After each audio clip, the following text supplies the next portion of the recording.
My name is Dr. Francetta L. Mays. I'm an associate pastor here at the historic Vernon AME Church, and we welcome you here today. The history of the Vernon Historical Church is very deep in the fibers of Greenwood. One of the parts of the first daycare center that we have here. And the great thing about being here in Vernon is all of the minds that were affected, all of the minds that were touched during the time that, if you can stop and think about the daycare centers of the past and stop and think about all of the people in the community, how we had to come together, because right down the street, there's a railroad track that stopped people from being able to cross over. So you have Vernon African because of its African, basically Black church, Methodist because of Richard Allen and the fact that he chose the Methodists as far as the religion that he followed. And then Episcopal because we are bishop-led. So as I stated, you are standing in Faith Hall, which was one of the first daycare centers, and we'd love to give you a tour of the rest of the building if you'd like to follow me. So some of the history, because of the fact that I'm not originally from Tulsa, but as I tell people, when I first came here to Vernon, one of the things that really got me is the history of everything that had happened outside of Vernon. As I stated, you had people that were outside of the doors of this church, and what we heard them, what they heard say, people saying was, run to Vernon, Vernon's a safe place.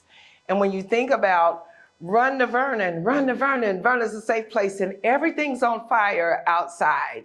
When you think about bodies, when you think about gunshots, when you think about an airplane for the very first time dropping accelerants right here on US soil, and Black people within this 35-mile radius are running scared, and by right, because people were dying in the streets.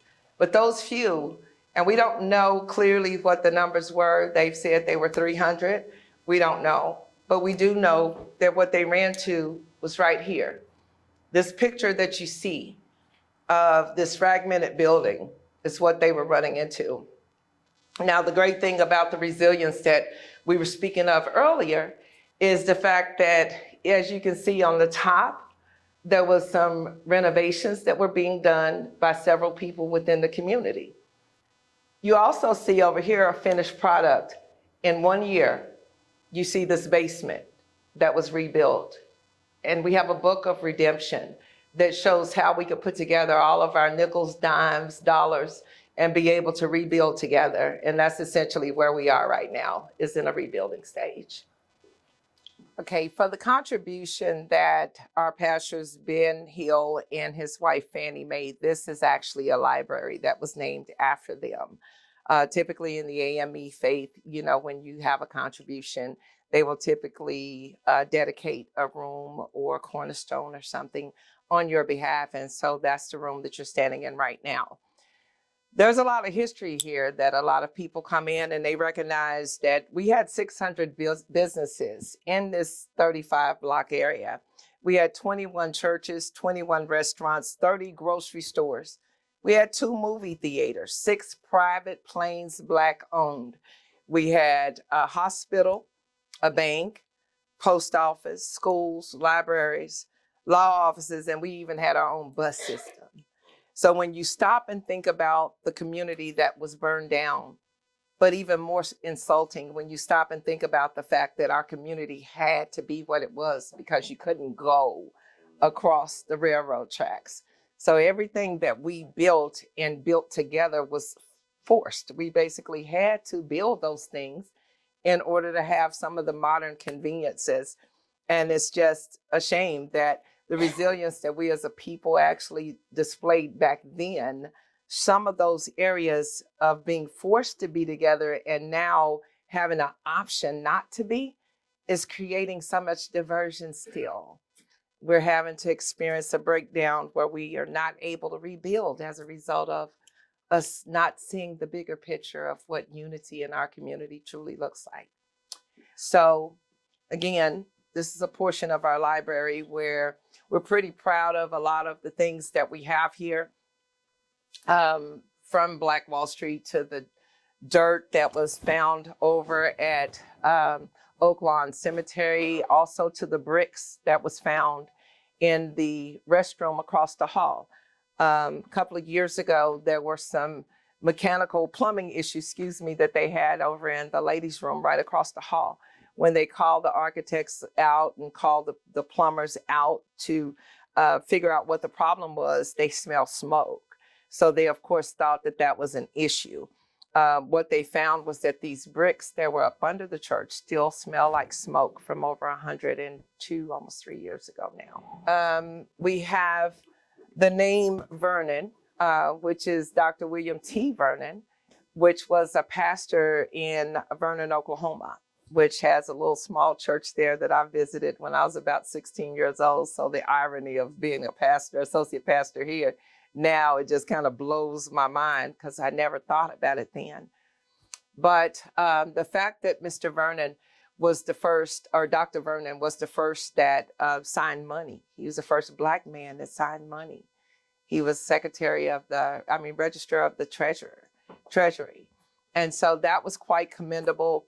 Most people that have AME in their heritage, they understand that Bishop Richard Allen was the start, him and Absalom Jones, of the establishment of the African Methodist Episcopal.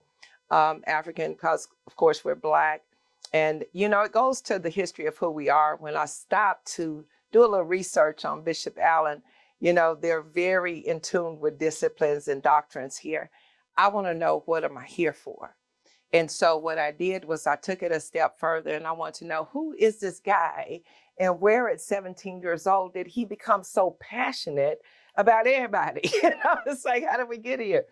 When I found out that his parents were sold while he was a slave, and he was left, he was abandoned, it was just him. And he essentially was running or in the wilderness by himself, and there were some white Methodists that came through that wanted to teach him about God.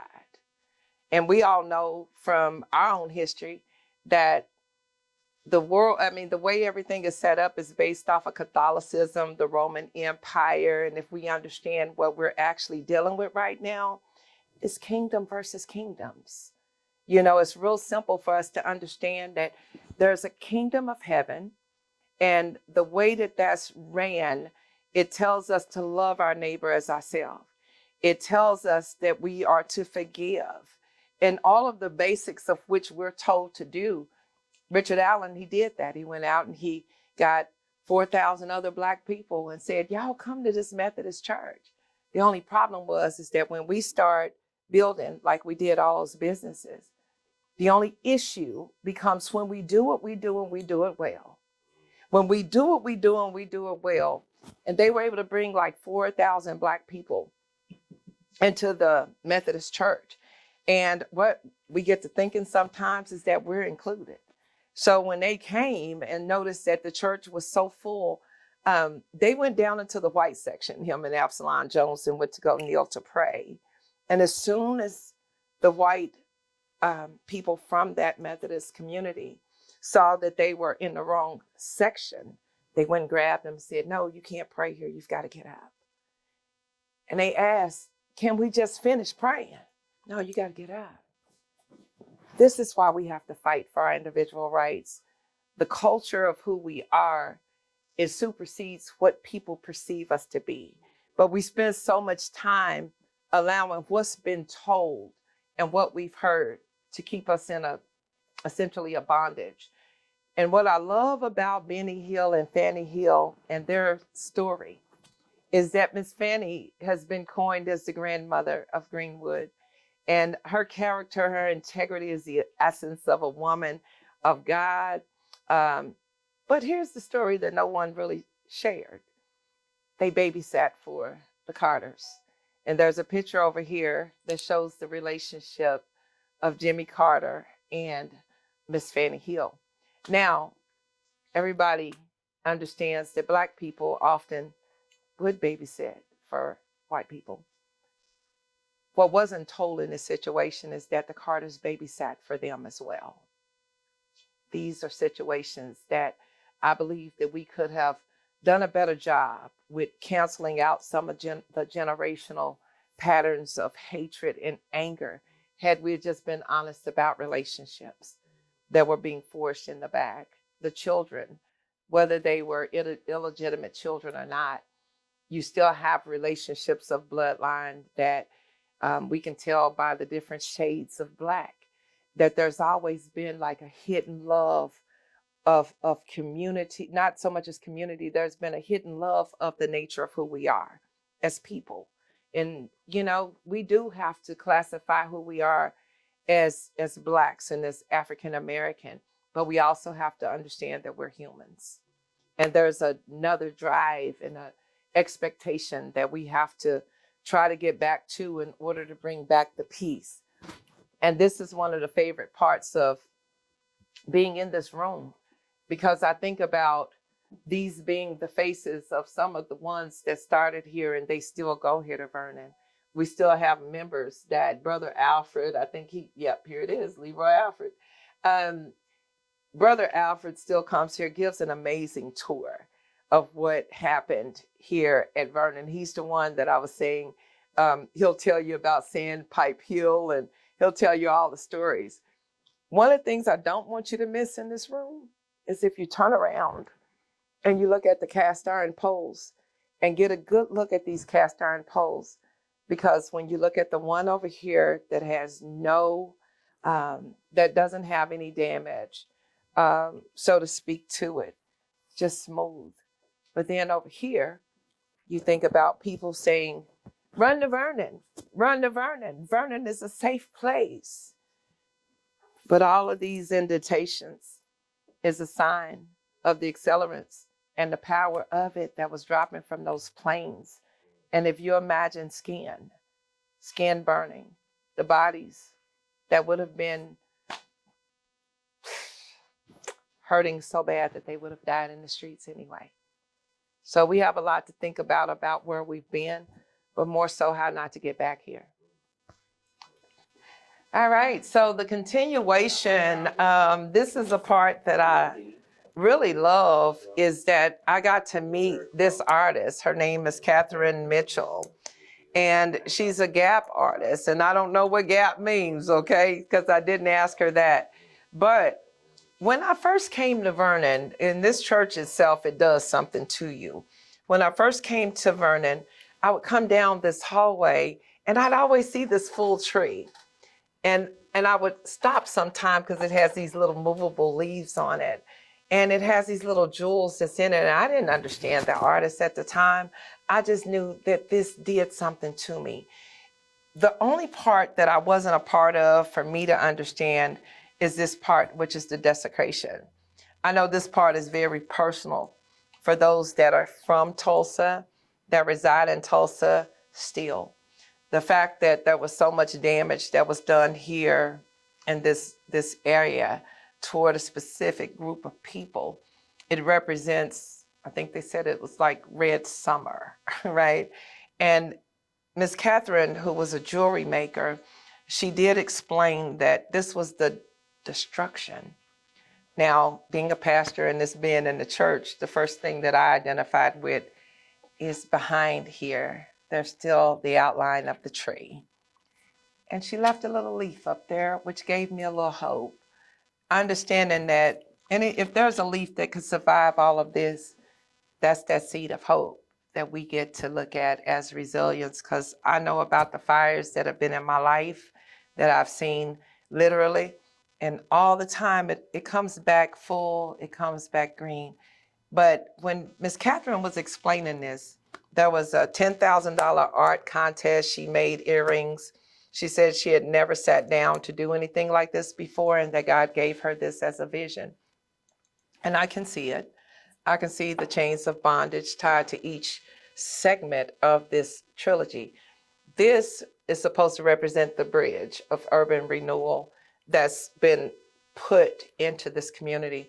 Just today, I think was the very first time that I actually drove down the the furthest side south that you can, where the Greenwood Street runs out, and the impact of what the stop sign that we were forced to have dividing this community became very obvious to me just today. What we get to do, though, instead of looking at this as a sealed area of urban renewal, I like to look at the fact that we get to rebuild our hope, we get to rebuild our dreams, and we get to feel this whole. The prosperity is still here because the opportunities have actually expanded. We just have to enlarge our capacity and remove the chains off of our minds. And I think that once we do that, we'll be able to see how important it is for us all to be different. In order for us to sustain, we do have to see hope and have faith. And, that's kind of why we are here. And I love giving the tour of Vernon as a result of all of these little trinkets that God has given me as I've walked through giving tours of the church. So historically, what you're in is called the Pastor's Lounge. And as I was explaining to you, the resilience of the building being rebuilt was really based off of the people that came. And this book is actually in the Smithsonian Institute. It's a book of redemption, and it's Vernon, and it has the date of 1934 on the book. The pictures that you see here that are in black and white was everyone that was pre-massacre. The ones that you see in color are actually, people that did survive and was here after the actual massacre. As I stated, the 3 days that we had people that were here in the church itself, they were all praying. They were all in prayer, afraid, not knowing whether or not they were going to be able to even have church in here. So a couple of things that I want to draw your attention to is Reverend C.R. Tucker over here. He was actually the pastor of the church from 1914 to 1921. He's really one of the favorite pastors that I found out that was here at Vernon, and the reason for it is he had a vision that when we had built onto the church, his vision was to expand, was to grow. He had a vision to do things differently and to walk by faith. And a lot of the reconstruction and a lot of the things that happened was a result of him, just stating that, no, we're getting ready to do this bigger, we're getting ready to do this better for where we're going, essentially. So going back to the massacre, you had people emerging out on that third day. On that third day, they made a decision that they were alive and they wanted to make sure that they could still worship God. Well, everything was destroyed, as you saw in the picture. So right down where the t-shirt shop is, right down on Greenwood now, right on the corner of Greenwood and Archer, there was the Jackson Funeral Home. Jackson, as in Michael, Jermaine, Marlon, Tito, and Tito was here about a couple of months ago. They're doing something here in Tulsa, supposed to be bringing Janet back through. We're pretty excited about that. But these chairs came from their uncle's funeral home. So we actually acquired over 100 of those chairs and kept them up in what they call here the Boy Scout room. So we do have a picture of Tito sitting in his great uncle's chairs, his father's brother's chairs. The funeral home now is called Jack Funeral Home. I don't know the reason for them changing the name, but there you have it. The Hammond organ over there in the corner is an organ that Elvis Presley had came to Tulsa, and he said, I'll only play a Hammond. Well, the Hammond was here at Vernon, and that's where they brought him, and he did, in fact, play that organ. The podium that you see is a replica of the Million Man March, the podium that they used over 60 years ago at the Million Man March. Our pastor, Dr. Turner, our previous pastor, he actually had that moved down for the George Floyd funeral service, and he actually used that and had it shipped down there. The microphones, they are replicas, but they come from that era of the Martin Luther King era. And the bench that you see in the back is one of the original AME benches. You know, Vernon, up to this point, we fed almost, I know it's over 750,000 since March of 2020 home cooked meals. And so this is that refuge room. When they were talking about Run to Vernon, now don't let it surprise you because it was a kitchen then, and a part of it still is. It's an extension to our pantry, our kitchen, our food pantry. We are in the process of trying to acquire funding so that we can get a separate storage. There's been renovations that have been done, but not to this part. So when people were saying Run to Vernon, I can only tell it the way they told me.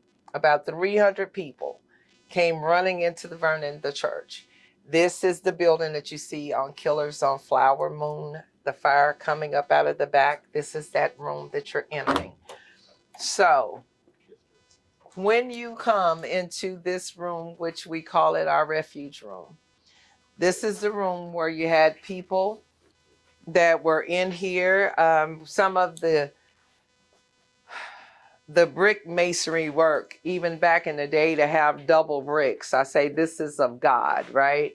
Because who would think to double brick a section in here that would later, they tell me this wall was here when I came. I tell them, no, it wasn't. They said, yes, it was. I said, no, it wasn't. Because what I see as a parent is that there's no way that I'm going to run in here scared as all of those people had to be and leave my babies out here with a bunch of strangers. So I'm absolutely going to kick down walls. If I got to be here and I'm already scared, I'm going to put my babies somewhere where I can guard them and make sure they're okay. So when I look at areas of this cast iron pole, that indicates that there was fire in here as well before they came. When I look at the fire that's going up out of the window, which is probably the actual area where that smoke from Killers on Flower Moon was coming up at. And then this was a chute for the potbelly stove that they had, because again, this was the kitchen. But as fate may have it in modern day society, we always want things to be dressed up and make them pretty. So these were the renditions of how this church was going to be turned into essentially another museum on Greenwood. Pastor Mays was sent. I'll rephrase that. Pastor Mays was sent right on time, because had he not came, this was the vision of Vernon. And as you can see, this is the one tangible place that I don't know about anybody else, but when I come in this room, I feel those spirits. Because one thing that I tell people is Daniel 3, Shadrach, Meshach, and Abednego was in the fiery furnace, and Jesus showed up and was the fourth person. And for people to not have died in this room, and we're still resilient and able to build the new Vernon, the new Jerusalem, I tell them that you can't leave this room the same. Too many people survived and can move forward because of what happened in this room. Jesus, Jesus, Jesus. The prayers of the righteous, they're not forsaken. And Acts 2 lets us know that the Holy Spirit was able to show up when everybody was on one accord. And that's the way I see this room. That we finally, from that wall out there that I showed you, we were in the midst of breaking chains in here. Because there was gotta be, at some point when you're forced to stand alone, there was pride that was in this community. That what if God needed to burn that up in order for us to see the real value of us being a community and being together? What if the test, we already passed it? And the fact that right now we get to use this as a melting pot experience and really understand that what happened Yeah, the devil had a plot, but God always has a plan. So when we think about the impact of where we get to go from here, I share with people, it's all about forgiveness. It's all about love. It's all about being a visionary to know what we get to do better. We know what happened. Now, let's figure out together what we need to do so it doesn't happen again. Story, we got one more place to go, and that's the sanctuary. Let's go. Let's go there. I love it. I do too. I don't know if you can tell. I do this. I love. Oh my God, I love this. You know, it's a church of so many opportunities that reflect so much positiveness for the community. But then it also, what I have to tell them here is there's a lot of discipline, doctrine, order that we have commanded from people that we haven't taught the new generation to respect it. And so as we're growing, we can't grow ignorantly now because the options are a lot better. But we still allow our school system, education system, even with the urban renewal, and even with the stuff that, I'm gonna turn the light on up here, but you guys be careful walking up if you decide to come. Even with the redlining and some of the issues that happen with the schools and different things that if we collectively got together, it would not be as bad as it is. So here we are. You passed our picture of Black Jesus down there. And as I stated, people that gave donations, fundraisers, different things like that, you'll see their names that are actually on a lot of these windows for their contribution of fundraising and donations. And then there are some, like this window here, the Scottish stained glass that they have has so many pictures and faces that are etched in it. So now here we are when we start talking about ancestors. And as I walk up these steps and I see like that crowd of witnesses that's up there at the top, and I see all of the figments of all of that as I'm coming up those stairs. But when I tell you guys about why Francetta's here, it was August 7th, and I tell my story, August 7th of 2020, and that's when I saw on Facebook that my grandson was killed. I knew at that point that had depleted me to the point that there were issues in our community that I needed to do something about. I began praying. I went down to Virginia to visit my grandmother. I got down there. I went to the slave trail to go visit in Richmond, Virginia. That's where the alleged Willie Lynch letter was read. I just remember the feeling of looking at that slave trail and hearing through the whispers of the wind, Paul, I know, Jesus, I know, but who are you? When I understood that I was powerless because I was doing church, I realized that there was another relationship that was necessary for me. So I came back and I had to do some warfare training. I had to come back and figure out why was I powerless and what did I need power for. But that took a lot of soul searching, and it took me having to go back and look at the bullet, look at wounds. And a part of that process was finding out what had detached me from the church. Yeah. So a part of my unbelief being helped was I paid for the very first time, a plane ticket, leaving out on December 15th, 5 years later. When I got on the plane, there was a big Black guy sitting in my seat. It was the first and only time that I paid for a ticket. I looked at the man. I told him he was in my seat. He rolled his eyes at me. We got into it on the plane. When we got into it, I stood there. The line was backed up. I'm still kind of confused at why won't this man move? He had a mask on, people standing behind us. It wasn't a good look for the airplane. I'm getting a little heated. Wasn't a nice look for either one of us. But what we discovered on that plane was when he finally looked at his ticket and got up and moved to the other side. He never apologized, never said another word to me. I went to sleep very angry after I did some studying. And when I woke up, I heard this voice say, the man sitting next to you is a pastor and you need to know him. Crazy, huh? I realized then that I had heard something supernatural, so I hit the guy. We were in South Carolina. My first time being in South Carolina, his first time on that route. So after he woke up, I hit him in the arm. I said, hey, you a pastor? He rolled his eyes. He said, yeah. I said, where? Rock Hill, South Carolina. I said, okay. He said, but, yeah. Keep in mind, we're in South Carolina. He said, but I just accepted a position as a senior pastor of the Vernon AME Church in Tulsa, Oklahoma. I said, well, you need to know me. I gave him a card. I'm the presidential liaison for the NAACP. I tell that story because the church did. It separated me because of a lot of tradition, a lot of rules, a lot of separation from who life had developed me to be. And when I think about Richard Allen being there without his family, without having that anchor to really teach, it goes back to who we're supposed to be in as far as the community is concerned. We're supposed to meet people where they are, reach and teach them. I tell this portion of my story because I wouldn't have been here. I've been in Tulsa 25 years and never stepped foot in this church.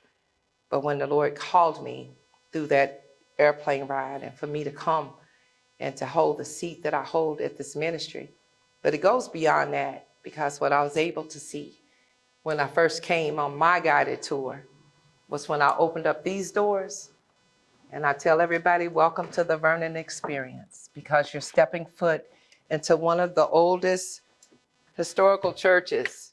And most people, when they come into this sanctuary,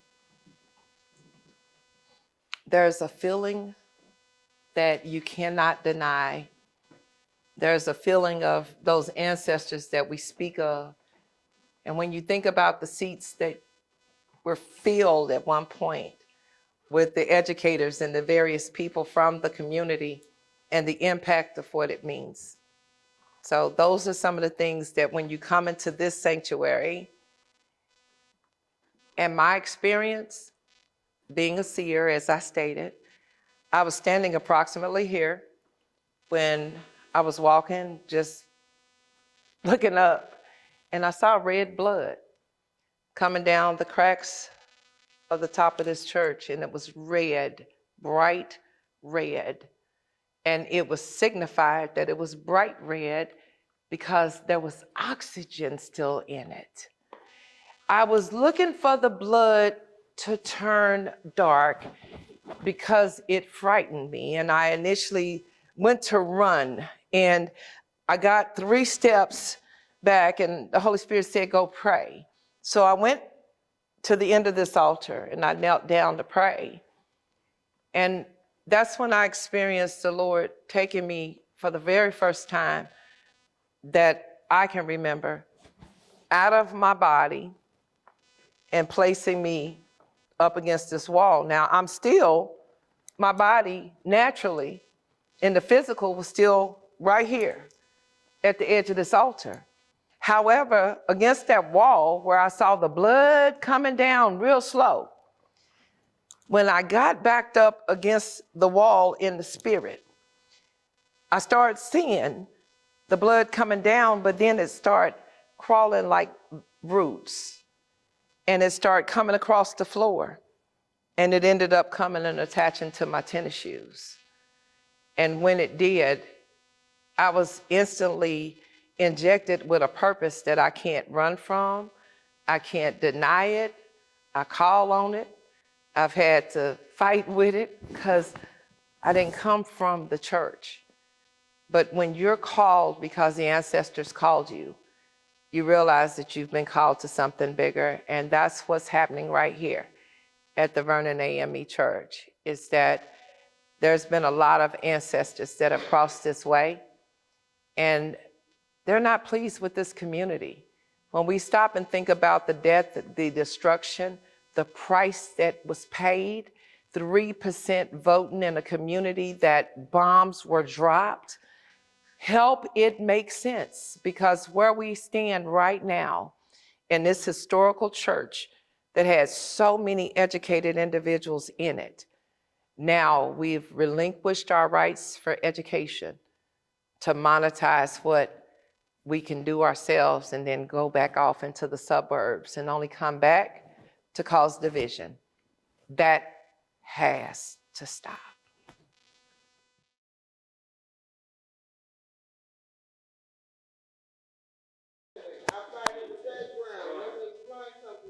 I don't know her.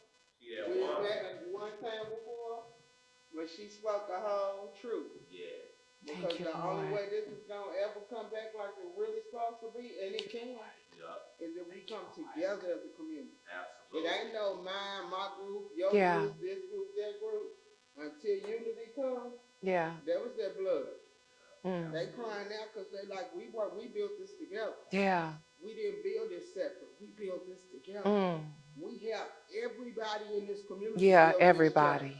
Everybody in this community builds these blocks. Yeah. When I take my kids on a trip, I don't just take them on this trip. Yeah. I drive them out there where Donnie loves the curl activator was. Yeah. Because it was founded here. Yeah. That's right. I take them up and down the whole street where Cooper's Fruit stand and all of that. So they can see We was just talking about Mr. Cooper. Way bigger than this strip. Yeah.